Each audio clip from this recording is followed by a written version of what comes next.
William Michael Dennis, known as Mike to friends and family, was born in 1950 in San Jose, California. A sprayer for the Lockheed Missiles and Space Company, Dennis was described by acquaintances as quiet and somewhat withdrawn, traits that were likely developed in his childhood when he lost his hearing and was required to wear hearing aids. Additionally, he developed a stutter in his speech. This contributed to lifelong social insecurities, particularly regarding romantic relationships. He would later confide in psychiatrists that he struggled deeply with finding girlfriends and maintaining connections, fostering a dependency on those who did show him affection. Doreen Ray Hitchens, born in 1952 in Santa Clara, presented a stark contrast. Described by friends and family as vibrant, generous, and loving, she worked as a physical therapist in the Bay Area. The two met in the mid-1970s, shortly after Doreen began her career. For Dennis, she represented a breakthrough in his isolated life. He believed he had finally found the one. Their relationship was a whirlwind romance, characterized by intense infatuation on Dennis's part. After dating for only a few months, the couple married, marking what Dennis hoped would be the beginning of the stable family life he craved. The stability Dennis sought, however, proved fragile. In 1976, Doreen gave birth to their son, Paul. While Dennis relished his new role as a father, the pressures of parenthood exposed deep fractures in the marriage. The relationship deteriorated rapidly following their son's birth. By 1977, less than 2 years after their wedding, the marriage had collapsed. The specific reasons for the divorce were multifaceted, involving financial strain and allegations of infidelity on Doreen's part. The separation was bitter. Dennis, already prone to depression, viewed the divorce not just as a relationship failure but as a personal betrayal and a dismantling of his identity as a family man. The divorce decree granted primary physical custody of Paul to Doreen. Dennis was awarded visitation rights, which typically allowed him to see his son on weekends. Despite his anger toward Doreen, Dennis did not contest the custody arrangement at the time, later stating he believed Doreen would be a good mother to Paul. He remained in the area, living just 6 blocks away from the home Doreen would eventually share with her new husband. This proximity allowed him to maintain a relationship with Paul, but also kept him in a constant, painful orbit of his ex-wife's new life. Dennis deeply resented the fact that Doreen moved on so quickly after their divorce. In 1979, she married Charles Erbert, a local newspaper editor and carpet store owner. Doreen moved into the home Charles had purchased 8 years prior in the Willow Glen neighborhood of San Jose, and in that same year, Doreen gave birth to her and Charles's daughter named Deanna. Doreen, Charles, Paul, and Deanna lived together as a blended family. Paul, now 3 years old, was reportedly happy and well-adjusted in this new environment. Dennis, however, struggled to adapt. He continued to pick Paul up for visits, but the interactions with Doreen and Charles were strained. He remained bitter about the divorce and vocal about his disdain for how quickly Doreen had replaced him. Despite the animosity, Dennis attempted to maintain a role in his son's life. He paid child support, sometimes even in excess of the court-ordered amount, and expressed exaggerated concern for Paul's safety. After Doreen's dog drowned in the family's backyard swimming pool, Dennis became fixated on the potential danger the pool posed to Paul. He demanded that Doreen install a fence around the pool, even offering to pay for the installation himself. Doreen eventually complied and had the fence installed, a safety measure that would tragically prove insufficient in Dennis's eyes just a year later. The event that would ultimately unravel Dennis's psyche and set him on a tragic course occurred on a quiet afternoon in February 1980. His son Paul was playing in the backyard of the Erbert home. Despite the safety precautions Doreen had installed, tragedy struck. Paul managed to access the pool area unsupervised. The specific details of how he bypassed the barrier remain a point of contention, but he fell into the water and was unable to swim. Doreen was home at the time, but was not in the immediate vicinity of the backyard. She did not discover Paul until it was too late. When she pulled his small body from the water, he was unresponsive. Emergency services were called and Paul was rushed to the hospital where he was placed on life support, clinging to life for a week. The trauma of the event was compounded by the agonizing wait as family members, including Dennis, gathered to pray for a recovery that would not come. After 7 days with no brain activity detected, the decision was made to remove the respirator and feeding tubes. The boy died 3 days later. For Dennis, the death of his son was not merely a tragedy, it was an annihilation of his world.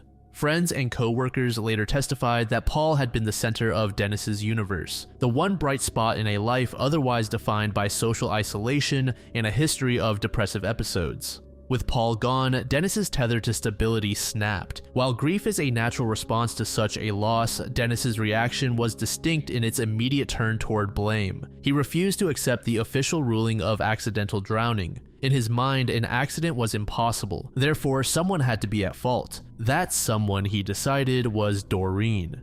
Dennis began to construct a narrative in which Doreen was not just negligent, but criminally responsible. He told co-workers at Lockheed that he believed Doreen had, quote, left the gate open on purpose. He shared dark fantasies that she had stood by and watched Paul drown, or that she had ignored his cries for help. However, there was no evidence for these claims. Doreen was known to be a loving mother, and the police investigation found no foul play. But to Dennis, these ideas became an absolute truth. He told a psychiatrist later that he believed Doreen wanted Paul to die to remove her past history from her life. Driven by this fixation, Dennis took legal action. In 1981, he filed a civil lawsuit against Doreen and Charles for the wrongful death of Paul. This move was highly controversial. Even Dennis's own family and friends advised him against it, warning that it would only prolong the pain and sever any remaining civility with Doreen. Dennis ignored them.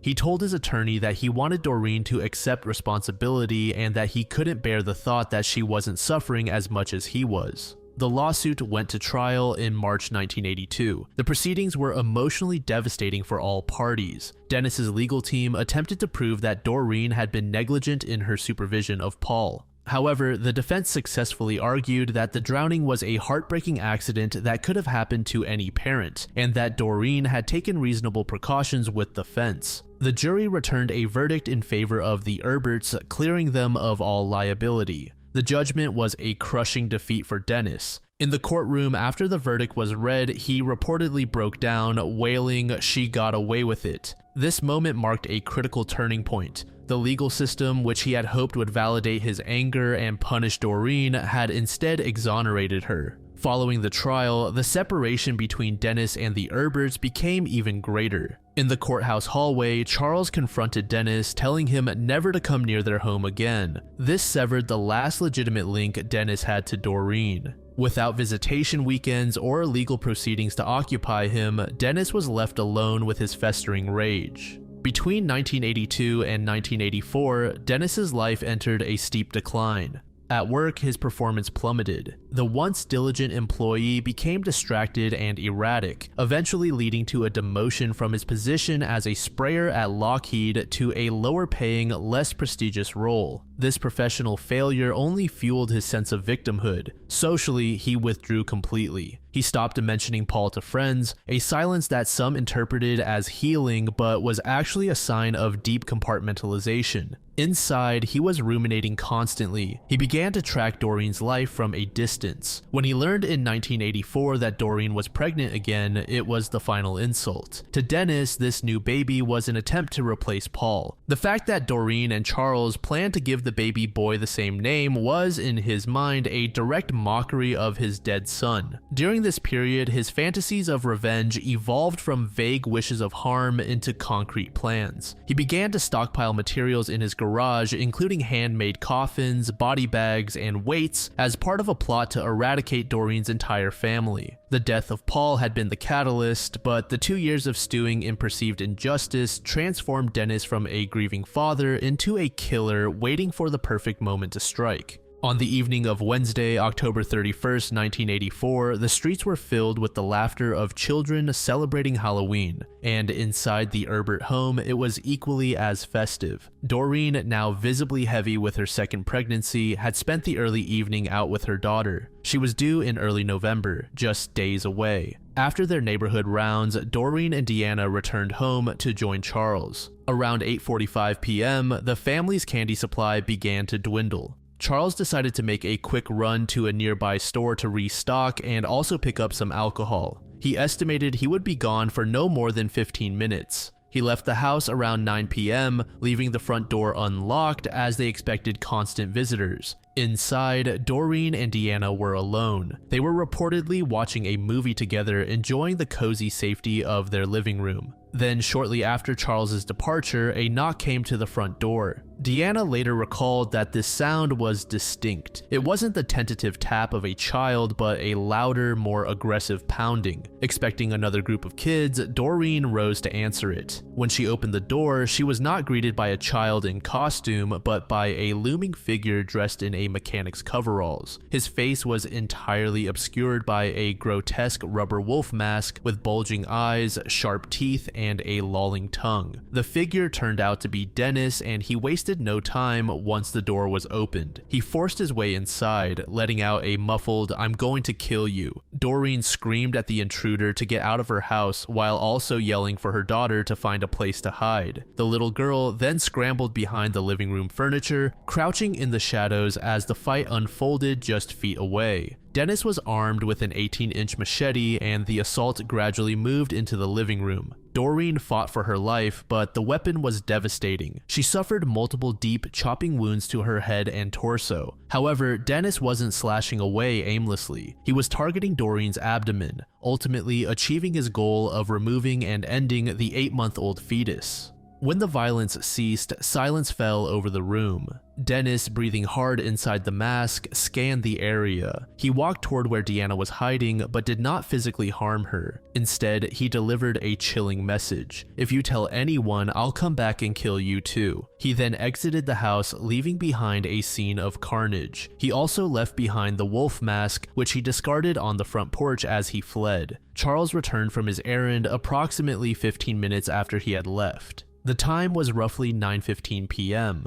As he approached the house, nothing seemed amiss from the exterior. However, upon opening the front door, he was greeted by a scene that just did not seem real. The entryway was covered in blood. The volume was so significant that Charles physically slipped and fell into it as he stepped inside. Scrambling to his feet, he saw his wife's body. Doreen was lying in the hallway, mutilated almost beyond recognition. Nearby, he saw the body of his unborn son. Charles fell into a state of immediate shock and hysteria. He screamed for help, his cries alerting the neighbors. He frantically tried to stem Doreen's bleeding, but the wounds were catastrophic. Amidst the chaos, he located Deanna, who was still hiding in the living room, terrified but physically unharmed. When first responders arrived, they found Charles wailing, covered in blood, and cradling his wife. Police initially detained him, believing that he was involved, but his genuine devastation and the physical evidence quickly pointed elsewhere. Doreen still had a faint pulse when paramedics arrived, but her injuries were far too great, and she was pronounced dead on the way to the hospital. As the crime scene unit processed the home, a crucial piece of physical evidence emerged. There was a blood trail that did not belong to the victim. Drops of blood were found leading away from the front porch, continuing down the driveway and onto the sidewalk. The trail extended for a significant distance down the street before stopping abruptly, suggesting the killer had entered a vehicle and driven away. This indicated that the assailant had severely injured himself during the frenzied attack, likely due to the weapon slipping in his grip. Investigators immediately began to canvass for potential suspects with a motive. Neighbors and Charles unanimously pointed to Dennis. They detailed the bitter divorce, the drowning of his son Paul 4 years prior, and his obsessive hatred of Doreen. Acting on this strong circumstantial lead, a team of detectives led by Sergeant James Moran drove to Dennis's residence at 12:23 a.m. on November 1st, less than 4 hours after the murder. The house, located only a few miles away, was dark, but officers noticed a light on in a rear bedroom and heard the sound of a washing machine. Officers rang the doorbell repeatedly, but received no answer. They then had dispatch call the house. Finally, Dennis answered the door. He was wearing a bathrobe and appeared calm, but investigators immediately zeroed in on his right hand, which was heavily bandaged with fresh gauze. When asked about the injury, Dennis claimed he had been carving a pumpkin earlier that evening and the knife had slipped. He stated he had, quote, carelessly tossed a kitchen knife into the air and accidentally grabbed it by the blade. Dennis, projecting a hint of cooperation, invited the officers inside and consented to a search of his home, stating he had nothing to hide. However, investigators immediately found blood smears in locations that made no sense for a simple kitchen accident. There was blood on the steering wheel of his truck, on the gear shift, and on a set of keys in his bedroom. Most damning was the discovery in the laundry area. Inside the washing machine and in the surrounding area, police found clothing with bloodstains. In the garage, they found drops of blood leading from the car to the washer. Confronted with these findings, Dennis was placed under arrest for murder. During the arrest, a shocking moment occurred. Officer Jaime Saldivar followed Dennis upstairs to retrieve his identification. As they climbed the stairs, Dennis turned and looked at Saldivar with what the officer later described as a lifeless, demonic stare. When they reached the bedroom, Dennis lunged toward the headboard of his bed. Saldivar drew his weapon and ordered him to freeze. Once Dennis was under control again, a search of the headboard revealed a loaded magnum in a holster, suggesting Dennis may have intended to shoot his way out or commit suicide. 4 years later, in 1988, William Dennis's trial began. The prosecution sought the death penalty, charging him with the first-degree murder of Doreen Erbert and the murder of her fetus. The physical evidence presented at trial was overwhelming. The blood trail, the hand injury, the recovered mask, and the handmade body bags all contributed to a narrative of premeditated murder. The prosecution successfully demonstrated that Dennis had deliberately chosen Halloween as the date for his attack, allowing him to move through the neighborhood in costume without arousing suspicion. Dennis did not deny committing the acts. Instead, his defense team argued he was not guilty by reason of insanity. They claimed Dennis suffered from a severe mental disorder triggered by the drowning of his son. They argued he was in a dissociative state during the attack and could not distinguish right from wrong. Defense psychiatrists testified that Dennis had been spiraling into a deep depression and psychosis since the 1982 civil trial verdict. They posited that seeing Doreen pregnant again caused a psychotic break where he felt compelled to, quote, balance the scales. The defense attempted to paint Dennis as a man destroyed by grief rather than as a deliberate murderer acting with conscious malice. Ultimately, the jury rejected the insanity defense and Dennis was found guilty of first-degree murder for Doreen and second-degree murder for the fetus. In the penalty phase, the jury recommended the death penalty and on September 22, 1988, the court sentenced William Dennis to death. Following his conviction, Dennis spent decades on death row at San Quentin State Prison. For over 30 years, Dennis remained on death row. However, the legal landscape regarding capital punishment in California shifted significantly in the 21st century. In 2019, Governor Gavin Newsom issued a moratorium on executions in California. In recent years, specifically around 2024, reports indicate that the Santa Clara County District Attorney's Office reviewing old capital cases settled the case to remove the threat of execution. Dennis's sentence was reportedly modified to life in prison without the possibility of parole. As of late 2025, he remains incarcerated, likely for the remainder of his life.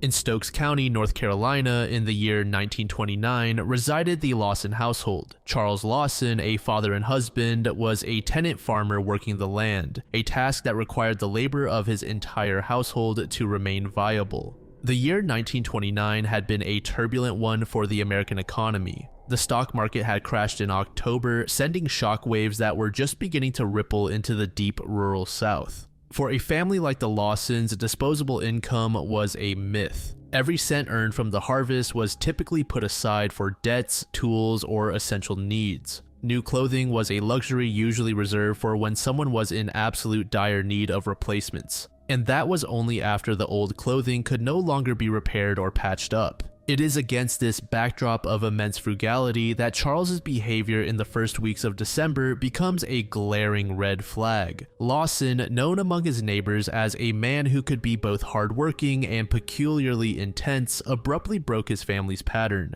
He announced that the entire family would travel to Winston-Salem, the nearest metropolis and a hub of stores, for a Christmas surprise. Keep in mind, his family consisted of his wife, Fanny, and their 7 children. The journey from Germantown to the city in 1929 was a major transition between two different worlds, moving from the dirt roads of the rural countryside to the paved, automobile-filled streets of the city would have been a disorienting and exciting experience for the younger Lawson children. For the neighbors who witnessed the family's departure or heard of the plans, the trip was baffling. Charles was known to be careful with money, yet he was leading his family toward a spending spree. He bought suits for his sons, Arthur, James, and Raymond. For his wife, Fanny, and the girls, Marie, Carrie, and Maybelle, he purchased dresses, stockings, and coats. Even the infant Mary Lou was outfitted in a pristine baby garment. Following the purchase of the clothing, Charles steered the family toward their next destination, a photography studio. In the late 1920s, having a formal family portrait taken was a significant event. It required an appointment, was a considerable expense, and was typically reserved for marking major milestones or events in a family's lineage. After the photograph was captured, the family began their journey home. In the days between the trip and Christmas morning, the atmosphere in the Lawson household reportedly grew heavy. Charles was described by those who saw him as brooding and preoccupied. He was seen pacing and acting highly secretive. The brain injury he had suffered months prior, which had reportedly altered his personality, seemed to be manifesting in a deep, quiet volatility. By the morning of Christmas Day 1929, the Lawson household held an unspoken tension that had permeated the home since Charles's personality shift months prior. The family began the day with their daily chores, but were overlaid with the special preparations for Christmas. While the children played and Fanny prepared the holiday meal, Charles was occupied with the final logistics of his plan. Crucially, the morning involved a strategic separation of the family. Charles instructed his eldest son, 16-year-old Arthur, to head into town to purchase more ammunition. By sending Arthur away, Charles removed the only family member who might have been physically capable of offering resistance or protecting the others. Arthur, obedient and unaware that he was walking out of his family's life forever, left the property. Around midday, the two middle daughters, 12-year-old Carrie and 7-year-old Maybelle, announced they were going to walk to their aunt and uncle's house nearby. As the girls stepped out of the house, dressed in their new coats and dresses, they headed down the path that led past the tobacco barn on their farm. Little did they know, Charles was waiting for them nearby. He had positioned himself near the barn, armed with a 12-gauge shotgun. As the girls approached the barn, Charles stepped out to reveal himself. There was no argument, no struggle recorded or evidenced by the scene. He simply raised the shotgun and fired. After hitting both targets, Charles approached their fallen bodies and bludgeoned them. Once the girls were dead, Charles dragged their small bodies into the tobacco barn. Inside, he laid them out on the floor and crossed their arms over their chests in a pose almost like they were praying. Then he found rocks and placed them under their heads as makeshift pillows. He then closed the barn doors and turned his attention back to the house. The sound of the shotgun blast at the barn did not raise any alarm with the rest of the family, as they believed that Charles had just gone hunting. Fanny, who was on the front porch, became the next victim. As Charles approached the porch, he raised the shotgun and fired, killing her instantly. With Fanny dead on the porch, Charles stepped over her body and entered the home. Inside, the remaining children were scattered. 17-year-old Marie was in the main living area and was shot at close range. The sounds of the shots on the porch and in the living room sent the younger boys into a panic. They scrambled for cover behind furniture and in corners of the room.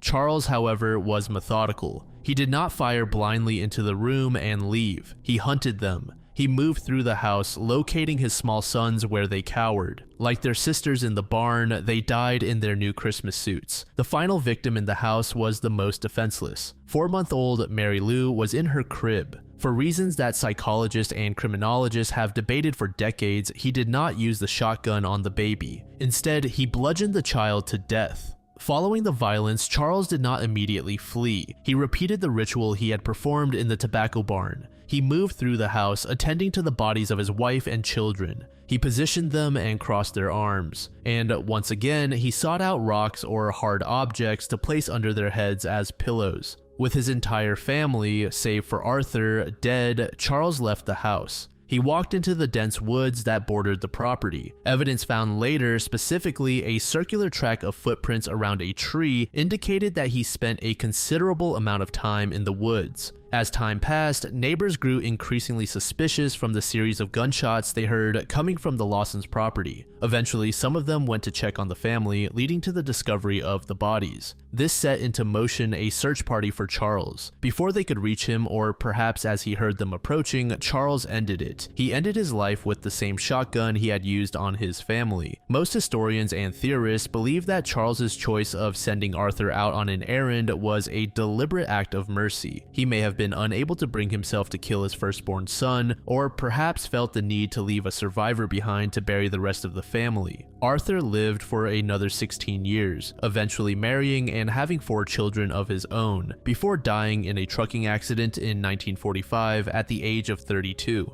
Unlike modern mass killers who often leave manifestos, video diaries, or trails of breadcrumbs, Charles left only a staged crime scene. For decades, the community, law enforcement, and enthusiasts were left to connect the dots between a hardworking farmer and the monster who annihilated his family on Christmas Day. Over the last century, 3 dominant theories have formed. The first theory involves incest. It wasn't until the 1990 publication of White Christmas, Bloody Christmas by author Trudy J. Smith that the most disturbing and credible motive came to light. This theory posits that the murders were not a random break from reality, but a cold, calculated honor killing designed to preemptively extinguish a scandal that would have destroyed Charles Lawson's reputation and perhaps led to his incarceration or execution by locals. The crux of this theory is the allegation that Charles had been abusing his eldest daughter, Marie, and that this abuse had resulted in a pregnancy. The evidence supporting this theory comes from the voices of women who were silenced by the patriarchal norms of the time.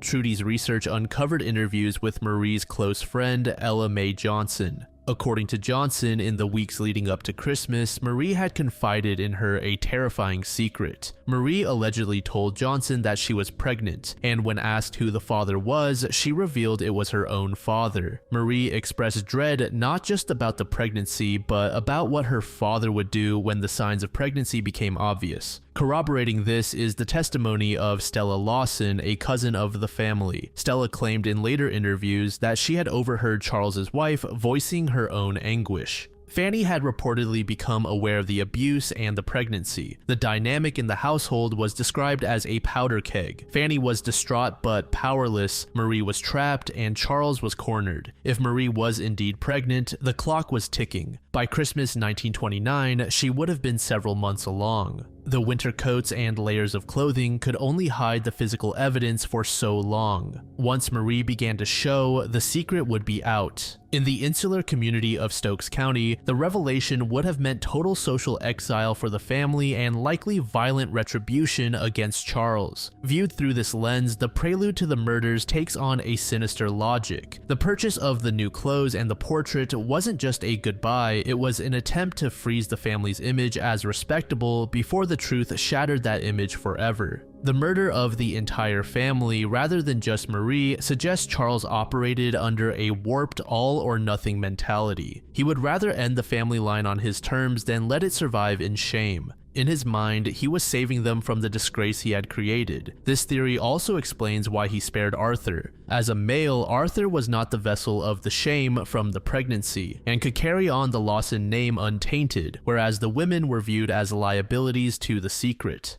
The next theory revolves around the brain injury Charles had sustained. It suggests that Charles was not evil in the traditional sense, but that the machinery of his morality had been physically broken. Months before the massacre, Charles was involved in a significant construction accident. Accounts vary on the specifics. Some say he was digging a ditch when the earth collapsed, others say he was hit by a falling timber, but the consensus is that he suffered a severe blow to the head. In 1929, neurology was in its infancy. A patient who wasn't bleeding from the ears and could still walk was often deemed as fine. However, as previously mentioned, those closest to Charles noticed an immediate and dark shift in his personality following the accident. His frontal lobe may have been damaged, resulting in pseudopsychopathy to develop, which can lead to people committing heinous acts of violence without emotional breaks to stop them. But there is one glaring issue with this theory. After Charles's suicide, his brain was not buried with him. It was removed and shipped to Johns Hopkins University in Baltimore, one of the premier medical institutions in the world. The pathologist at Johns Hopkins examined the brain and famously concluded there were no gross abnormalities.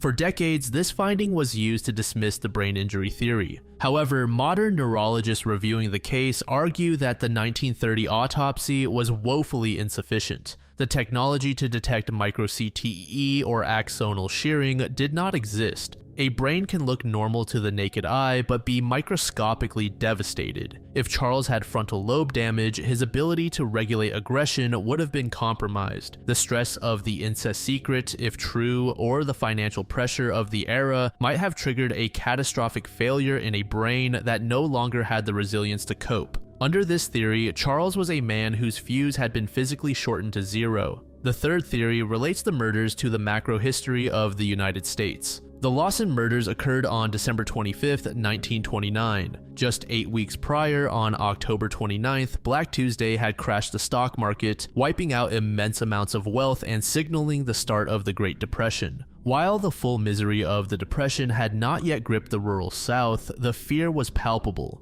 This theory posits that Charles, a sharecropper who lived on the margins of solvency, saw the economic writing on the wall and snapped. It suggests he fell into a nihilistic despair, believing that his family was doomed to a life of starvation and destitute poverty. In this warped worldview, killing them was a mercy, a way to spare them from the slow death of the Depression. However, this theory is the weakest of the three when scrutinized against the physical evidence. The primary counter-argument is the money. In the weeks leading up to the murder, Charles spent a significant sum of cash on the suits, dresses, and the portrait. This was not the behavior of a man who was broke. He had access to capital. If he was truly terrified of starvation, that money would have been hoarded for food and other resources. The spending spree indicates that he had funds but chose to liquidate them for a final exit, rather than a man who killed because he had no resources left. Furthermore, the mercy theory is contradicted by the brutality of the act.